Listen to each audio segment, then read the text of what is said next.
Welcome to Thangarathnam சமையல். இன்றைக்கி நம்ம பார்க்க போகிறது உருளைக்கிழங்கு மசாலா. ஈஸியாக எப்படி செய்யலான்னு பார்த்துக்கலாம். அதுக்கு ஃபஸ்ட்டு உருளைக்கிழங்கை அவிச்சு எடுத்துக்கலாம்.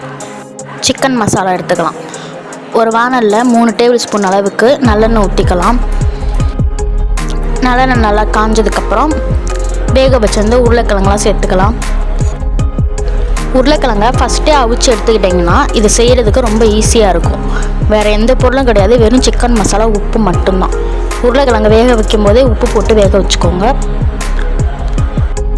நல்லா கிளறினதுக்கப்புறம் சிக்கன் மசாலாவை போட்டுடலாம்.